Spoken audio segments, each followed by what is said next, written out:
흔들리지 않는 부동산 평가 기준이 있다면 무엇일까요? 바로 입지 가치를 파악하는 것이겠죠. 그래서 부동산은 첫째도 입지, 둘째도 입지, 셋째도 입지라 합니다. 그렇다면 어떤 입지에 주목해야 할까요? 미래 가치가 높아지는 입지에 주목해야겠지요. 가치 투자의 최고봉 워런 버핏은 이렇게 이야기합니다. 10년 이상 보유할 주식이 아니라면 단 10분도 갖고 있지 말라고 말이죠. 내 집 마련도 같습니다. 10년 이상 거주할 만한 가치가 없는 부동산은 매수해서는 안 되는 것이죠. 실거주도 결국 투자입니다. 결국 부동산을 매수한다는 것은 10년 후의 가치에 투자하는 것입니다. RH코리아의 대한민국 부동산 투자 3부작. 대한민국 부동산 투자. 서울 부동산의 미래. 서울이 아니어도 오를 것은 오른다. 부동산 의사결정에 필요한 여러분만의 확실한 인사이트를 제공해 드릴 겁니다. 대한민국 부동산 투자 3부작. 바로 여러분의 10년을 함께할 책입니다.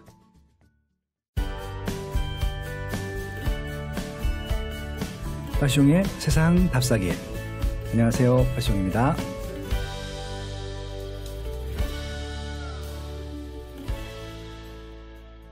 빠숑의 세상 답사기. 네, 안녕하세요. 네, 안녕하세요. 야, 1부 너무 환상적이었어요. 야, 어떻게 그 어려운 개념들을 그냥 쑥쑥 설명해내는지 진짜 평소 때도 존경의 마음이 있었는데 이제 앞으로 이제 쌉으로 모시겠습니다. 제가 오늘 빠숑님을 정말 더 존경하게 됐습니다. 왜냐하면 제가 방송이라는 거를 저희는 해볼 기회가 잘 없잖아요. 예. 제가 사실은 잘하셨다고 하셨는데 네. 전 지금 1부에서 제가 무슨 말을 했는지 예. 전혀 기억이 안 나거든요. 그냥 횡설수설을 해서 지금 저희 대본 하나도 없이요. 그냥 얼굴 보고 주고받고 있어요, 이게.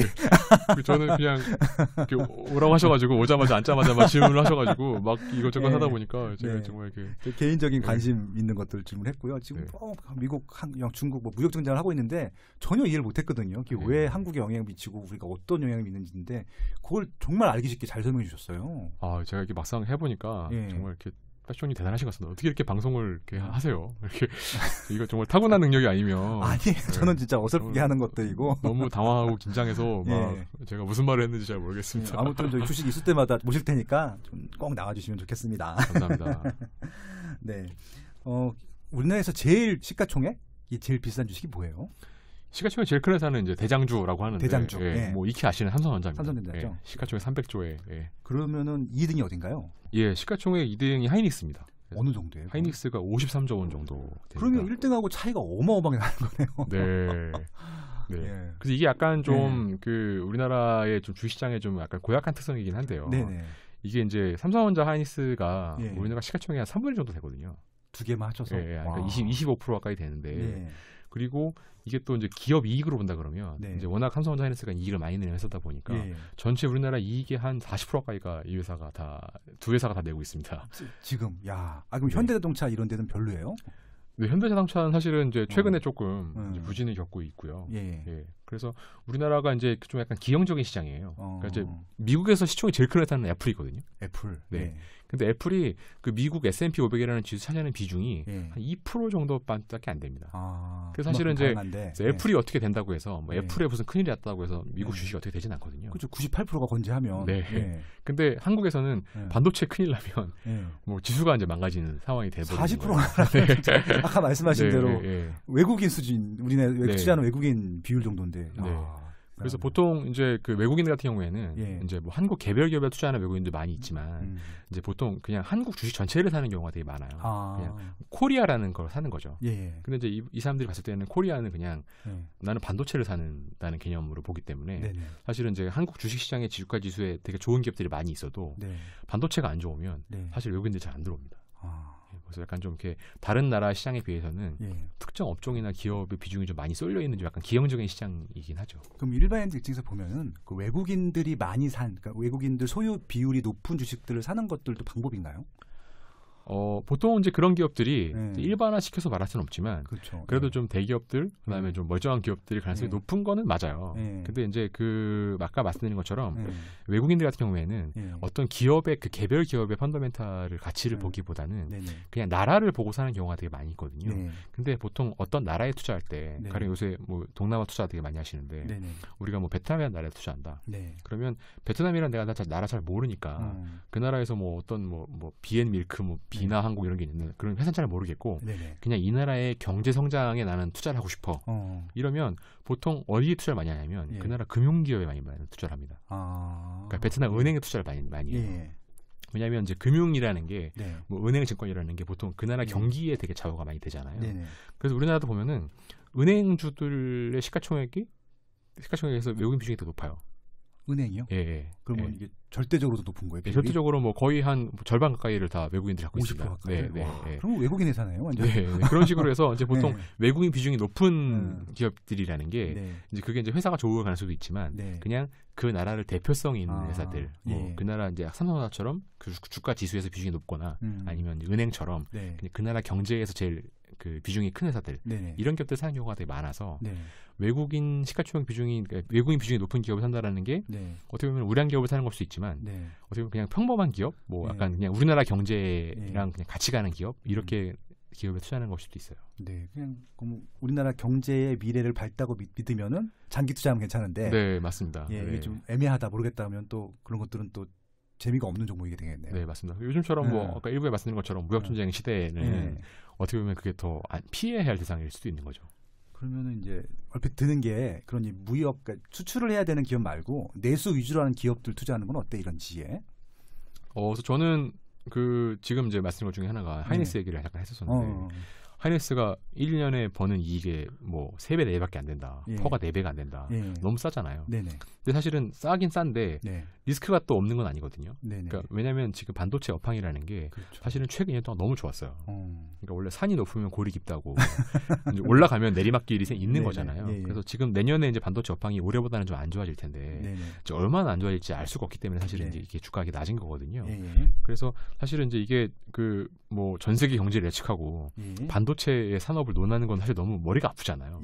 근데 만약에 아까 말씀하신 우리나라의 뭐 내수 음식료, 뭐 이렇게 어떻게 보면은 예측이 가능하고, 뭐 나빠져봐야 얼마 나빠질 폭이 별로 없고, 또 반대로 좋아져봐야 얼마나 좋아지기 별로 없는. 옆에 또 이렇게 농심, 오뚜기 이런 거 말씀. 네, 뭐 우리가 항상 익숙한 기업들 있지 않습니까? 무슨 먹는 거에 관련된 것들. 근데 이런 기업들의 뭐 퍼가 5배, 6배밖에 안 된다. 그러니까 물론 하이닉스가 4배인데 이런 게 5배면은 이게 하이닉스가 더 쌀 수도 있겠죠. 근데 반대로 예측이 가능한데 퍼가 5배라고 한다 그러면은 사실 이거는 좀 고민하지 않고서도 너무 싸다 이렇게 말할 수도 있는 거잖아요. 그래서 사실은 요즘처럼 좀 혼란한 시기에는 저는 좀 그런 쪽에 좀 더 좋아 보여요. 개인적으로는 이게 이제 수익이 많이 날지는 잘 모르겠습니다만 제가 너무 뭐 이 트럼프 시진핑 전 세계의 이 뭐 정치 경제적인 그런 문제를 제가 알 수는 없으니까 그런 거 고민하기보다는 그냥 내가 판단할 수 있는데 싼 것들 이런 것들을 사는 게 지금은 좀 좋은 투자 볼 수도 있겠다 이런 생각이 듭니다. 그러니까 내수 위주로 하는 기업들은 매출이 거의 안정돼 있나요?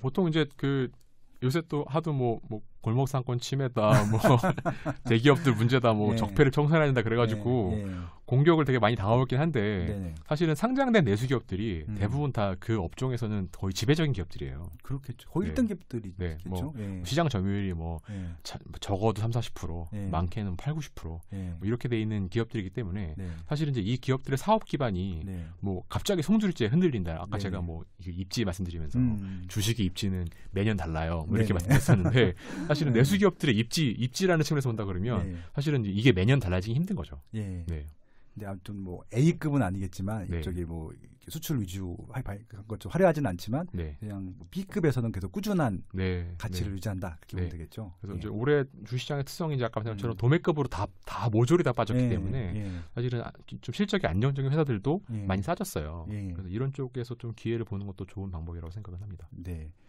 그리고 이제 또 궁금한 종목이 작년에 정말 저기 바이오 쪽 좋았잖아요. 엄청 뭐 몇 배씩 오르고 뭐 저기 신라젠이니 뭐 제가 저도 전혀 이쪽에 모르는데 제가 들을 정도면 굉장히 유명했던 종목들인 것 같은데 지금 많이 빠졌죠. 바이오가 최근에 많이 빠졌습니다. 예, 그것도 대부분 다 미래 가치를 보고 투자하는 거잖아요. 네, 지금 실현되지 않은 시익 갖고. 네, 네. 어떻게 생각하세요, 바이오 쪽은? 사실은 종목이 다 다르겠지만 바이오로 이제 얘기가 흘러가기 시작을 하면 예. 이제 밤을 새도 사실은 모자라요. 이게 워낙 뭐 복잡한 분야고 기술 기반이고 주변 분들이 대부분 다 한 번씩은 투자해 보셨더라고요. 바이오 쪽은 핫하다고 하니까 관심들도 많으시고 저도 사실은 저는 이제 가치 투자 계열이고 가치 투자라는 게 보통 재미없는 투자를 하는 거잖아요. 뭐 전통산업 투자고 그렇게 하는 거에도 불구하고 저도 지난 몇 년 동안 제가 쓴 시간 중에서 거의 대부분을 바이오 공부하는데 쓴 것 같아요. 그러니까 이게 왜냐하면 종목 공부를. 네, 근데 그렇게 하는 이유가 이제 저는 가치 투자자지만 어쨌든 바이오라는 게 미래 성장이 나올 수 있는 거의 유일한 분야라는 거에 대해서는 저는 별 이견이 없거든요. 그렇죠. 그리고 이게 유망한 산업이고 또 이게 인간의 생명에 좌우되는 문제이기 때문에 영원한 테마잖아요. 그래서 뭐 이런 것들을 공부하지 않고서는 투자가 앞으로는 불가능하겠다라는 생각을 해서 저도 동의는 합니다. 근데 이제 그 반대로 그렇게 중요한 산업이고 성장에 나올 수 있는 산업이긴 합니다만 아직까지 그 바이오 산업에 대한 그 우리나라 사회 저변 그리고 그 시장의 인식이 성숙되진 않은 것 같아요.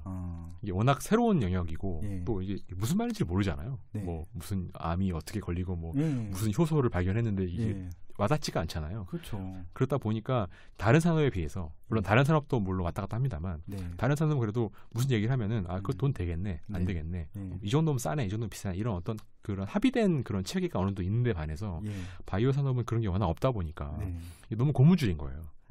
그래서 이게 좀 약간 위험한 부분도 좀 있는 것 같은데 제가 이제 이번 주말에 이제 그런 걸 해봤거든요. 그 나스닥 기업들의 바이오는 시총이 얼마 정도 됐을까 이런 것들을 해봤는데 지금 한국의 바이오 산업의 그 시가총액으로 본다 그러면 비슷한 기술과 비슷한 진도를 나가고 있는 기업들을 나스닥에 상장되는 기업과 코스닥에 상장되는 기업들을 두 개를 나란히 이렇게 놓고 보면은 평균적으로 한 3배, 5배나 우리나라가 더 비싼 것 같아요. 우리나라가요? 예. 그러면 뭐 좀 그런 말이 좀 그렇지만 거품일 수도 있다는 말씀이신 건가요, 그럼? 네. 그래서 그러니까 뭐 거품이라고 말씀드리기는 어려운 부분도 있는데 과평가? 그러니까 이제 사실은 이제 뭐 사실은 거품이라는 게 이제 지나고 나서 봐야 아는 거잖아요. 그렇죠. 나중에 그러니까 비싸다고 거품은 아니고 비싼 게 갑자기 싸지면 거품 연대가 되는 거고 너무 비싸고 말도 안 되게 비싼데 그냥 영원히 비싸면 사실 거품은 아닌 거예요. 그래서 사실 그렇죠. 거품은 사후적으로만 알 수 있는 거고 지금 뭐 비싸다고 거품이라고 말하는 건 사실 저는 다 어불성설이라고 생각을 합니다. 저도 똑같이 생각하는 게 부동산 똑같거든요. 강남 집값이 거품이래요. 제가 봤을 때는 그건 실거주 수요가 있다고 그러니까 투기 수요가 아니고 투자 수요가 아니고 실제 거주 수요라고 하면은 그 돈 주고 들어갈 사람도 있으니까 거품이 아니라고 생각하거든요. 맞습니다. 똑같이 생각하면 되는 거죠. 그러니까 터져야 거품이라고 얘기할 수 있는 거지. 맞습니다. 터지기 전에는 그냥 그 사람의 의견이라고 저는 생각해요. 근데 이제 저도 뭐 코스닥 바이오가 뭐 거품이다 이렇게 말하는 거는 처음부터 말이 안 되는 일이라고 생각은 합니다만 진짜 우리나라 바이오가 되게 지금 좀 다른 나라들에 비해서 되게 후한 평가를 받고 있는 건 맞는 것 같아요. 근데 이제 그것들이 내국인들은 그렇게 생각할 수 있는데 외국인들은 어떻게 생각하세요? 저희 나라 바이오 주식을? 그래서 이제 지금 평가를 받을 수 있을 것 같은데 올해 이제 뭐 내년에 아마 상장이 될 텐데 뭐 어떤 회사가 이제 미국에 있는 회사인데 미국에 있는 바이오 회사인데 한국 시장에 상장을 하겠다는 거예요. 한국 회사가 아닌데? 네네네. 그래서 이제 왜 그러냐 했더니 한국에 상장하면 제일 비싸게 받으니까. 그러니까 이게 2014년에 그 우리나라에서 이제 그 중국인들이 유커들이 몰려가지고 화장품이 난리가 났을 때, 그래서 한국 화장품 시장이 전 세계에서 제일 비쌌을 때가 있었거든요. 그래서 이탈리아에 있는 화장품 회사가 한국에 상장을 하겠다고 온 적이 있었어요. 했어요? 안 했습니다. 안 했는데 이제 그 시도를 했었었는데 왜냐하면 화장품은 한국에서 제일 비싸게 받으니까 뭐 이런 게 있었는데 이렇게 또 한국 시장의 특성 중에 하나가 화끈합니다. 한번 또 뭐 좋을 때는 또 우리나라는 또 이게 근성이 그래서 모르겠는데 확 몰리죠. 확 몰리거든요. 똑똑하고 또 재빠르고 또 성질도 급하고 뭐 그런 부분도 있죠. 그래서 이제 약간 이게 좀 그 이제 또 이런 일에 저런 얘기 하다가 사실 제가 좀 안타까운 부분 중에 하나인데 지금 정책 방향이 이제 뭐 공정 경제를 만들어 놓고 성장은 이제 혁신에서 찾겠다라는 부분이고 혁신 성장을 하기 위해서는 이제 뭐 벤처라든가 기술을 많이 키워야 되고 그러기 위해서는 이제 자본 시장에서 이런 쪽에 투자가 많이 돼야 되기 때문에 그렇죠. 투자 많이 해야죠. 그래서 작년 말에 이제 코스닥 활성화라는 정책이 나왔어요. 그래서 이거의 전체적인 흐름에 대해서는 저는 100% 동의합니다. 당연히 우리나라가 혁신을 해야 되고 혁신을 하기 위해서는 주식시장이 위험한 투자를 해줘야 되고 뭐 이런 건 맞는데 근데 이제 이게 필연적으로 이제 부작용이 나온다는 거죠. 그래서 코스닥 활성화를 하겠다고 이제 해서 이제 코스닥 시장을 띄우겠다고 정부가 나왔는데 사실은 이제 이게 그 정책이 가격을 건드리기 시작을 하면 되게 필연적으로 부작용이 많이 생기거든요. 그래서 차라리 이제 코스닥의 어떤 그런 주변적인 것들을 지원한다면 참 좋았을 텐데. 네네. 코스닥의 그 거래소 위원장님께 나오셔가지고 뭐 예. 연내로 뭐 지수를 딱 정해놓고 예. 코스닥 1000은 제가 만들겠습니다. 뭐 이런 유한 말을 막 하시다 보니까 그런 좀 몰랐는데 그런 방송을 하셨었어요. 그런 얘기가 좀 있었죠. 뭐 2000년도 중반에 아니 현대 작년인데 아니 그러니까 2000년 중반에 현대증권 이익치 사장님 계실 때 네. 바이코리아. 한국 주식 6,000포인트 갑니다 그랬었거든요. 그거랑 똑같은 느낌이 드는데. 네, 뭐 바이코리아. 전 대통령께서 뭐 3천 해가지고 네. 예, 뭐 그런 얘기 하시고 하셨었는데. 네.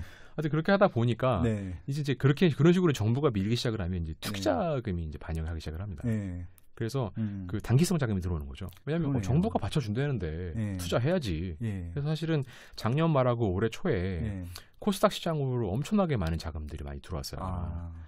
그래서 사실은 올해 그 우리나라 주시장이 되게 많이 빠졌던 이유 중에 하나가 연초에 단기 투기성 자금이 너무 많이 들어온 그 부작용이 되게 컸던 것 같아요. 부동산 시장이랑 유사하네요. 네. 조금 유사하네요. 네.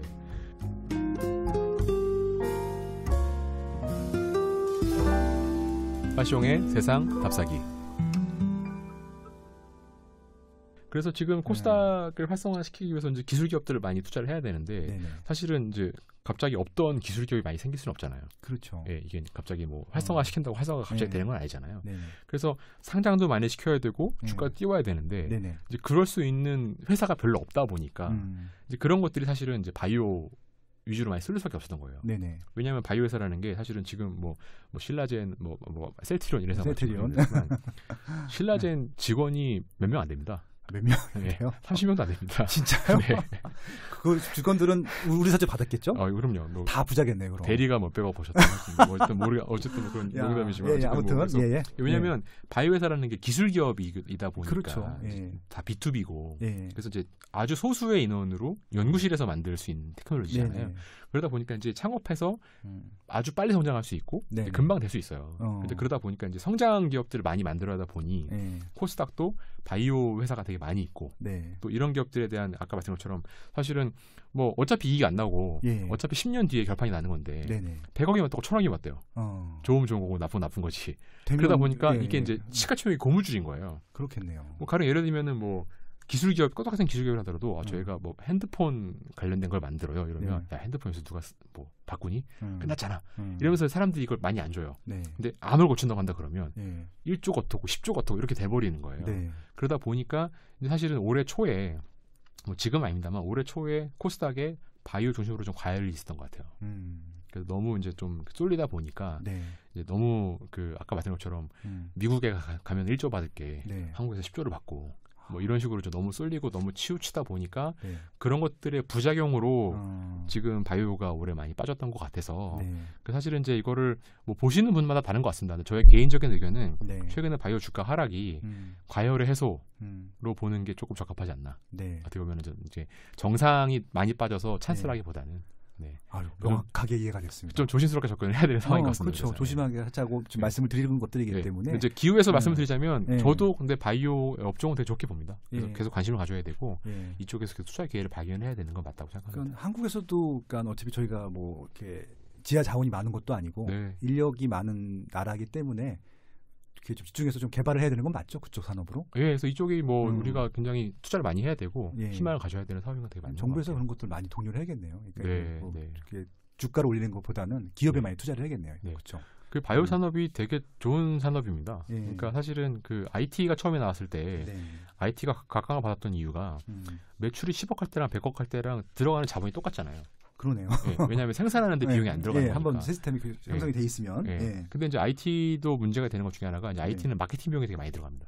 그렇죠. 다 마케팅 비용. 뭐 구글 우리가 만약에 구글을 새로 만든다 생각을 해보면 이게 뭐 얼마나 많은 홍보 비용이 들어가겠어요. 근데 바이오는 IT랑 비슷하게 그 생산 비용이 고정이 돼 있는 데다가 마케팅 비용도 안 들어가거든요. 그래서 굉장히 좋은 비즈니스입니다, 사실은. 그래서 이제 이게 뭐 좋은 비즈니스고 육성해야 되는 비즈니스고 투자하기도 되게 좋은 비즈니스인 건 맞는 것 같아요. 한국에도 맞겠네요, 그게. 머리 좋은 사람들 많으니까.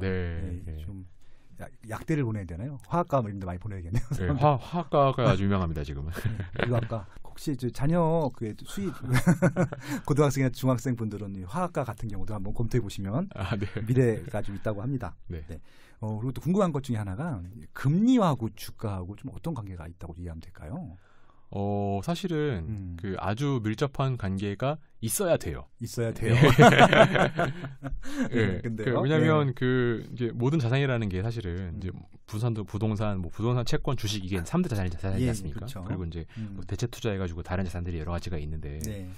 그 이런 자산들 사이에서 이제 서로 이제 돈이 왔다 갔다 해야 되잖아요. 그러니까 뭐 주식이 너무 비싸면 주식의 돈을 빼서 딴 데로 가는 거고, 뭐 채권이 너무 비싸면 채권의 돈을 빼가지고 가는 거고 이런 식으로 가는 건데 이제 금리라고 하는 게 사실은 우리가 이제 뭐 부동산 하시는 분들은 이제 내가 돈을 보통 빌려서 많이 하시니까 그렇죠. 내가 내는 비용의 개념으로 많이 보시는데 사실 금리의 원천적 개념은 채권의 가격입니다. 그렇죠. 맞죠. 네.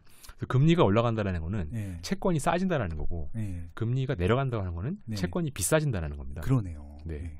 그리고 전 세계에 떠돌아있는 많은 자금 중에 이제 보통 미국의 표준 자산 배분 원칙 중에 하나가 6사 원칙이라는 게 있는데 6사. 그래서 미국에서는 뭐 그런 얘기를 많이 합니다. 내가 돈을 벌면은 60은 채권에 넣고 40은 주식을 사. 뭐 이렇게 많이 해요. 그래서 이제 뭐 우리나라는 부동산에 90을 넣고 딴 거로 10을 넣지 금융자산에 10을 넣지만 미국은 이제 선진국은 이제 보통 이제 부동산 자산이 그렇게 비중이 크진 않기 때문에 실거주 시장이니까 보통 이제 내가 돈을 굴릴 때는 6사 원칙을 해가지고 이제 하거든요. 그래서 전 세계 자산의 대부분이 사실은 채권에 많이 가 있어요. 절대적인 비중이 많이 가 있습니다. 그래서 금리가 떨어진다고 하는 거는 채권이 비싸진다고 하는 거기 때문에 그러면 상대적으로 다른 자산이 되게 싸진다는 거예요. 근데 채권이 모든 자산 중에서 가장 중요한 자산 중에 하나이기 때문에 채권이 비싸지면 다른 자산도 다 같이 비싸져야 됩니다. 주식도 올라가야 되는 거고 부동산도 올라가야 되는 거고 뭐 벤처도 올라가야 되는 거고 PF도 다 올라가야 됩니다. P 뭐든 그 PF 같은 M&A 같은 밸류도 다 올라가야 됩니다. 그래서 그 2008년 이후로 지금 10년째 저금리 시대잖아요. 그리고 요새는 이제 금리가 올라가고 있습니다만 작년까지는 금리가 계속 떨어졌거든요. 그렇죠. 그래서 이제 뭐 우리나라도 마찬가지입니다. 금리가 계속 떨어졌는데 사실은 지난 10년 동안 뭐 경기가 좋다라는 말은 한 번도 들어본 적이 없으시잖아요. 이제 계속 디플레이션이다 어쩌다 뭐 물가도 안 올라가고 실물은 안 좋았는데 사실은 지난 10년간 어떻게 보면은 인류의 자본주의 역사상 가장 자산 가격이 많이 오른 것 같아요. 2008년부터 2007년까지 10년을 놓고 본다 그러면 아까 뭐 S&P 500 3배 올랐다고 말씀드렸었는데 주식도 어마무시하게 올랐고 부동산도 어마무시하게 올랐고 채권도 많이 올랐고 채권도 근데 이게 모든 자산이 다 많이 올랐는데 이 이유가 채권이 비싸졌기 때문이라는 거죠. 어떻게 보면은 그러니까 2008년 이후로 이제 이 불황이 계속 장기화가 되면서 이제 각국 정부가 어떻게든 경제를 살려고 했다고 금리를 계속 내리고 뭐 제로 금리지 않습니까? 뭐 유럽은 마이너스 금리로 가고 그러니까 이렇게 금리를 내려가다 보니 채권이 비싸지고 그럼 전 세계에서 돈이 제일 많이 몰려 있는 그 이제 이런저런 바가지가 있다고 한다 그러면 제일 큰 바가지가 채권이었던 거예요. 근데 그 바가지가 물이 넘쳐나니까 옆으로 물이 흘러 나가는 거죠. 그러다 보면 이제 주식도 올라가고 부동산도 올라가고 뭐 벤처 캐피탈도 올라가고 M&A도 올라가고 그래서 전 세계가 저는 지난 10년을 표현할 때 저는 그런 말 많이 쓰거든요. 실물 디플레이션의 시대, 자산 인플레이션의 시대 이렇게 말씀 많이 드리는데 그래서 사실은 지난 10년간 부자가 많이 나왔죠. 그렇죠. 제 주변에도 많이 나왔습니다. 아파트에서 부자가 많이 나왔고 주식으로도 부자가 많이 나왔고 창업으로도 부자가 많이 나왔고 때문에 스타트업들도 되게 많고 엑시트 하신 분도 너무 많고 너무 좋더라고요. 그래서 뭐 그런 얘기를 많이 하세요. 이렇게 세상이 안 좋고 헬조선인데 왜 이렇게 뭐가 많이 올라가냐라고 했을 때 저는 이제 이게 다 그 저금리에 기초한 제로금리 시대에 기초한 자산 인플레이션이 10년간 진행이 됐기 때문에 어쩔 수 없지 않았나 이런 생각도 많이 합니다. 그러면 금리가 올라가게 되면 그러면 이제 채권이 낮아지고 주식이랑 부동산도 낮아진다 뭐 이런 것들이 좀 상관관계가 있겠네요. 그래서 그게 이제 뭐 단기적으로는 사실은 중구난방이에요. 그래서 정제할 수는 없지만 장기적으로 지금 미국 금리가 올해 들어서 꽤 많이 올랐습니다. 그래서 꽤 많이 오르고 지금 올라가는 추세에 있는데 사실은 이런 변화가 10년 만에 있는 거예요. 금리는 10년 동안 맨날 떨어지기만 했거든요. 그렇겠네요. 늘 떨어지기만 했었는데 단기적인 출렁거림이 있었지만 지금은 사실은 금리가 꽤 많이 올랐고 그리고 지금 미국 정부가 이게 이제 트럼프가 공약도 세웠지만 이제 작년에 감세를 되게 세게 했고 내년에는 이제 인프라 투자한답시고 돈을 많이 쓸 거거든요. 그래서 미국 정부가 구조적으로 적자를 되게 많이 내는 구매를 하기 때문에 근데 미국 정부가 적자를 많이 낸다는 거는 미국이 국채를 많이 찍는다는 겁니다. 채권을 많이 발행한다는 거거든요. 근데 이게 똑같습니다. 그 부동산의 수요 공급처럼 분양을 많이 하면 전세가 빠지는 것처럼 정부가 채권을 많이 찍으면 공급이 많아지는 거기 때문에 이제 가격이 이제 떨어집니다. 채권 가격이 떨어지게 돼 있는데 채권 가격이 떨어지면 금리가 올라간다는 거거든요. 그래서 지금 장기적으로 금리가 더 이상 떨어지지 않거나 네. 오히려 꽤 올라갈 수도 있다라는 전망이 좀 우세해지고 있어요. 근데 이거는 그 어떻게 보면은 지난 10년간 지속되어 온 자산 인플레이션의 국면이 조금 달라질 수도 있지 않냐 이렇게 볼 수도 있는 거죠 상황이. 그래서 지금 여러 가지로 되게 중요한 국면입니다. 판단을 잘해야 되는 국면인 것 같습니다. 지금 굉장히 터닝 포인트가 될 수 있는 시국이네요. 지금 뭐 채권이든 주식이든 부동산이든. 오늘 너무 재밌었어요. 감사합니다. 저는 여전히 경황이 없습니다. 30분이 또 후딱 가버렸어요.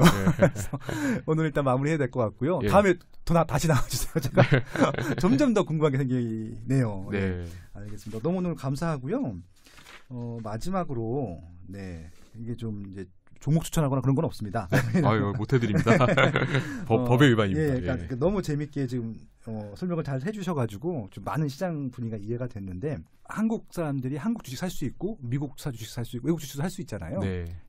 지금 그 유경에서도 외국 주식 투자를 하고 있나요? 네, 저희가 뭐 조금이긴 합니다만 해외 펀드도 가고 있습니다. 그러니까 지금 외국도 해보고 한국도 하시는 입장에서 보면은 그 한국 분들이 외국 주식은 잘 모르잖아요. 한국 주식도 모르는데 어떻게 좀 생각하십니까? 그래서 이제 요새 올해 또 요새 유행 중에 하나가 나스닥을 많이 사셨어요. 그러니까요. 팡을 또 근데 그게 참 한국이 되게 악명이 높아요. 코리아가 사면 꼭지라고. 그 올해 나스닥이 많이 빠졌거든요. 근데 올해 2분기에 제가 통계를 봤는데 2분기만 3조를 샀더라고요. 한국 사람들이 나스닥 주식을. 개인이요? 개인 분들이. 근데 이제 아쉽게도 3분기에 폭락해서 손해가 이만저만이 아니실 것 같은데 그래서 뭐 하여튼 그래서 이제 뭐 해외 주식을 투자를 되게 많이 하는 것 같습니다. 증권사도 많이 권하고 좋다고 하니까 그냥 다 또 사시더라고요. 근데 이제 어쨌든 좋든 싫든 한국이 저성장으로 가고 있고 뭐 여러 가지로 지금 상황이 안 좋기 때문에 자산을 운용할 입장에서는 이게 사실은 한국 주식을 한다는 게 한국 주식을 보는 것도 있지만 자산을 원화로만 갖고 있는 거거든요. 근데 이제 이게 통화를 다변화할 필요는 되게 있는 것 같아요. 왜냐하면 환율이라는 게 되게 많이 변할 거기 때문에 그래서 그 한국에 있는 것만 투자한다는 거는 개인한테나 뭐 기관한테나 그리고 국민연금 같은 그런 기관한테도 마찬가지로 되게 위험한 것 같고 그래서 해외 투자의 비중을 되게 많이 늘려야 되는 것 같아요. 근데 지금 말씀하신 것처럼 국내도 지금 어떻게 될지 모르는데 해외를 예측한다는 건 너무 어렵잖아요. 그래서 그 어떤 나라에 투자할 때는 기본적으로 뭐 구글에 투자하실 때에도 아마존에 투자하실 때에도 기본적으로 내가 그 나라에 투자한다는 개념이 있어야 될 것 같아요. 그래서 동남아에 투자하실 때에도 뭐 동남아에 무슨 어떤 회사가 있는데 엄청 잘할 것 같다 이렇게 보시기 전에 기본적으로 내가 미국에 투자하고 있다. 미국 달러를 사고 있다. 이런 전제를 먼저 까셔서 그 어떤 거시적인 환경에서 일단 기본적으로 그 나라가 좋아질 거라는 걸 확신이 가지셔야 되고 그 나라의 통화가 강해질 거라는 확신이 있으셔야 될 것 같아요. 그래서 그 이런 보통 브라질 투자나 뭐 동남아 투자하실 때 제가 걱정되는 것 중에 하나가 뭐냐면 이런 이머징 국가들은 통화가 항상 절하가 됩니다. 그래서 뭐 브라질 헤아라나 뭐 베트남 동이나 이런 걸 차트를 한번 보세요. 20년간 계속 절하거든요. 그래서 성장하는 나라의 통화는 대부분 꾸준히 절하가 됩니다. 그러면 그 나라의 주가나 부동산이 되게 많이 오르겠지만 환율로서 까먹는 거거든요. 그렇죠. 인플레이션 되니까. 그래서 이제 그런 것들을 생각하실 때 환에 대한 개념들을 좀 많이 가시는 게 좀 해외 투자에는 가장 중요한, 그러니까 가장 스텝 1인 것 같아요. 그러네요. 그래서 그런 개념들이 없이 그냥 마구잡이로 투자하는 경우 있는데 좀 위험하다는 생각이 좀 들고요. 그다음에 이제 두 번째로는 보통 해외 기업을 잘 모르기 때문에 몰라서 저도 좀 무협적으로 그냥 유명한 회사를 그냥 투자하는 경우가 되게 많거든요. 들어봤던 그러니까 거, 남들이 한 것들. 이제 사실은 이제 그런 때가 보면은 아까 제가 그 데이비스 웬슨의 그 지난 3년간 제일 못했던 펀드를 이제 투자한다 이런 말씀을 많이 드렸었는데 그런 것처럼 안 좋을 수 있는 거예요. 타이밍 상으로 놓고 본다 그러면. 그래서 그게 단기적인 타이밍으로는 이게 다 돌고 돌아서 나한테까지 이게 왔다라는 게 이게 한국만 통해 아니라 전 세계를 돌고 돌아 제가 아는 거잖아요. 그러니까 어떤 그 타이밍 상으로는 굉장히 레이사이클일 수 있기 때문에 아주 초장기를 보시고 투자를 하시던가 아니면 그 레이사이클에 투자하는 거에 대한 위험성에 대해서는 좀 생각을 하셔야 될 것 같습니다. 그러니까 베트남 같은 경우는 뭐 한국의 70년대다. 그래서 한 20년 정도 있으면은 충분히 뭐 지금보다 훨씬 발전하게 눈에 보인다, 확실히 있다. 이렇게 장기 투자는 괜찮다. 단기적으로 보면 어렵다, 리스크하다. 뭐 좀 잘 알 수가 없다. 이렇게 이해하면 되는 것들이죠. 맞습니다. 알겠습니다. 오늘 정말 금쪽 같은 말씀 너무 감사하고요. 제가 이제 이것도 포스팅을 할 텐데 굉장히 주옥 같은 명언들이 많이 나온 것 같아요. 잘 정리해서 좀 전달하도록 하겠습니다. 저기 본부장님 운영하시는 펀드에 투자하려면 어떻게 해야 돼요? 저희 회사 이름은 유경 PSG 자산운용이고요. 예. 네. 뭐 부끄럽습니다만 저희 예. 회사에 좋은 생각이라는 펀드가 있습니다. 네네. 네, 그래서 유경 PSG 좋은 생각이라는 펀드로 가입하시면 저한테 투자하시는 개념이 됩니다. 예, 네. 알겠습니다. 부끄럽습니다. 예, 많이 좀 가입해 주시고요. 예, 저도 좀 더 금액을 드리도록 하겠습니다. 오늘 나와주셔서 감사하고요. 예, 다음에 또 뵐게요. 예, 불러주셔서 감사합니다. 꼭 나와주세요. 예, 고맙습니다. 고맙습니다. 예, 다음에 또 뵙겠습니다.